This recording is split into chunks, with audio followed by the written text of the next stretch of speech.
The Duomo, inside the cathedral.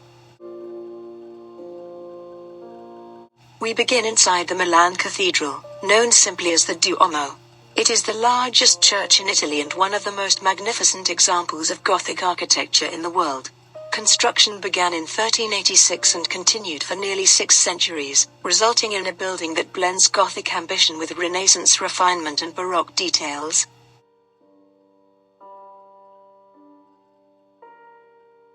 Step inside and your eyes are immediately drawn upward. The vaulted ceilings soar nearly 45 meters above, supported by immense pillars that resemble a stone forest. Stained glass windows flood the space with colored light, each pane depicting biblical stories and saints, some dating back to the 15th century. Walking down the nave, notice the marble floor, intricately patterned with geometric designs. At the center stands the main altar, crowned by the statue of the Madonna, to whom the cathedral is dedicated.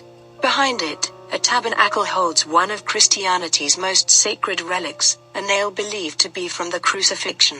Once a year, it is lowered for veneration in a solemn ceremony.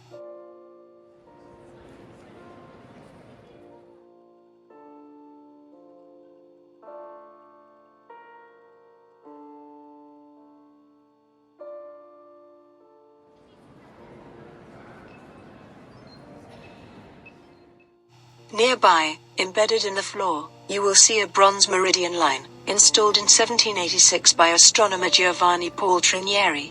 At noon, sunlight passes through a tiny hole in the cathedral's vault, striking the line with precision. This allowed the people of Milan to mark the exact solar noon and to regulate the city's clocks, turning the cathedral itself into a vast scientific instrument.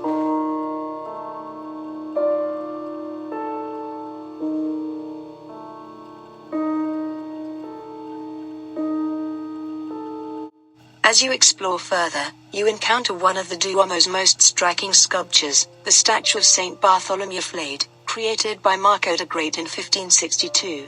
The apostle is shown draped not in robes, but in his own flayed skin, carried like a cloak around his shoulders.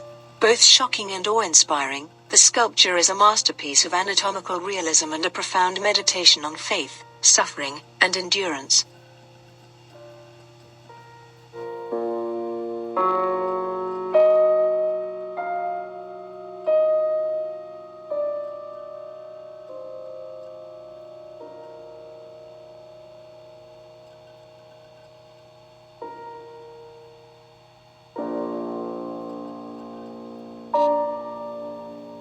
The archaeological area. Beneath the cathedral lies the archaeological area, a window into Milan's ancient past. Here, foundations reveal the site's layered history, from a Roman temple of the 4th century, to the baptistries of early Christianity. You'll see the octagonal baptistry of San Giovanni alle Fonti, where Saint Ambrose himself baptized Saint Augustine in 387. The Duomo Museum and the Church of San Gottardo.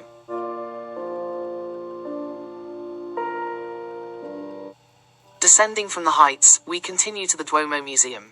This collection tells the story of the cathedral's construction and decoration across centuries. Marble statues, wooden models, stained glass panels, and precious liturgical objects are displayed with care.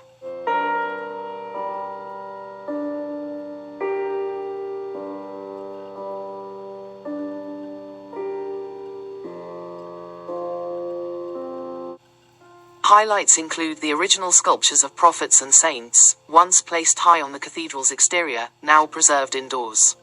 You can also admire wooden architectural models used to plan the Duomo's intricate design, each one a glimpse into the evolving vision of architects over 600 years.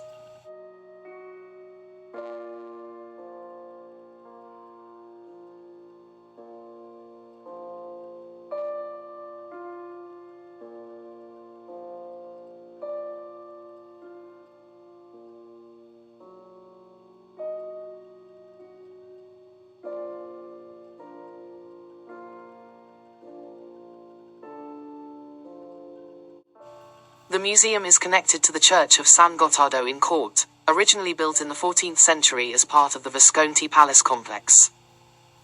Inside, its Gothic architecture is softened by frescoes and a sense of quiet intimacy. contrasting with the grandeur of the Duomo.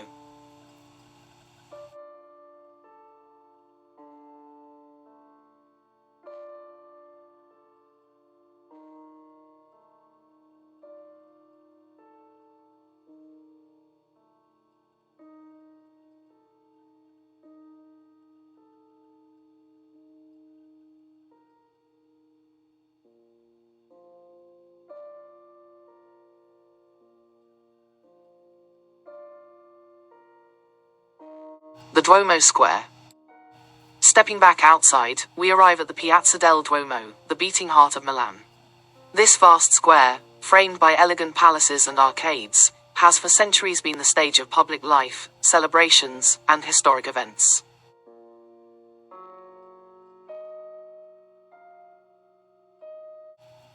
At its center rises the equestrian statue of King Victor Emmanuel II, the first king of a unified Italy, looking out toward the cathedral's magnificent facade. To the north, the grand Galleria Vittorio Emanuele II opens like a triumphal arch, leading into its glass-domed passage of cafes and boutiques. From sunrise to late evening, the square is alive with people, locals on their daily routines, visitors gazing at the cathedral, and street performers adding music to the air. The Pinacoteca Ambrosiana.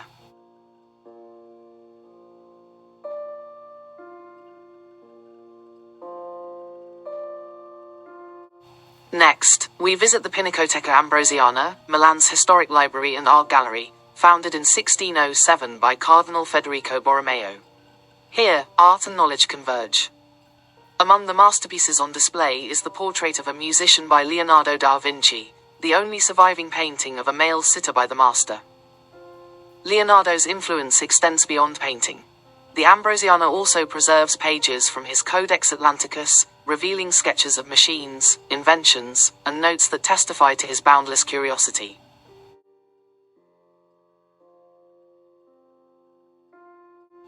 Nearby hangs Raphael's cartoon for the School of Athens, a vast preparatory drawing for one of the Vatican's most celebrated frescoes. To stand before it is to witness the hand of Raphael in its raw, expressive immediacy.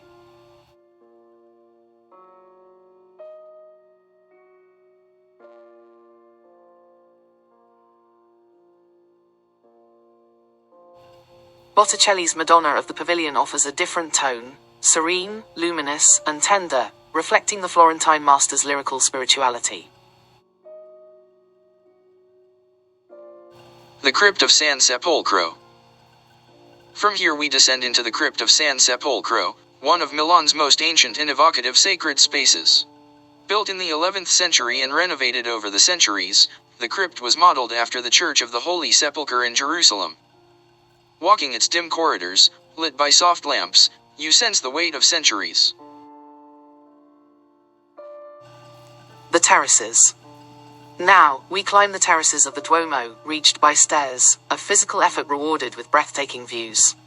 As you ascend, you move among flying buttresses and delicate pinnacles, close enough to touch the sculptures that crown the cathedral.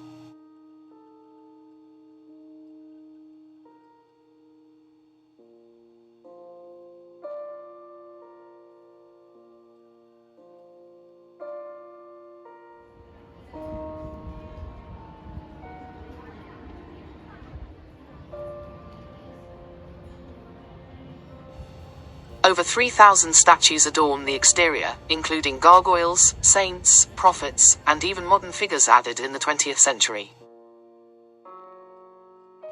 At the very top, gleaming above the city, stands the Golden Madonnina, a 4-meter statue of the Virgin Mary installed in 1774.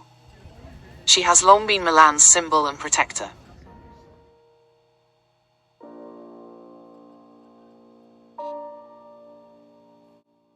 From the terraces, the city unfolds. The rooftops of Milan, the spire of San Gottardo, and on clear days, even the snow-capped Alps in the distance.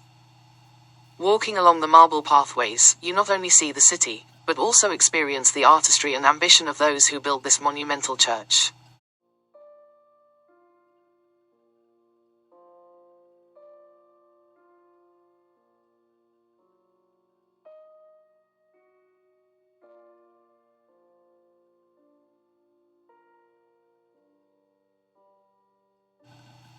For the best experience, time your visit about 1.5 hours before closing. As the evening light softens, the marble glows with golden tones. By the final half hour before closing, most visitors have already descended, leaving you with rare quiet moments and space to take photographs almost alone among the spires.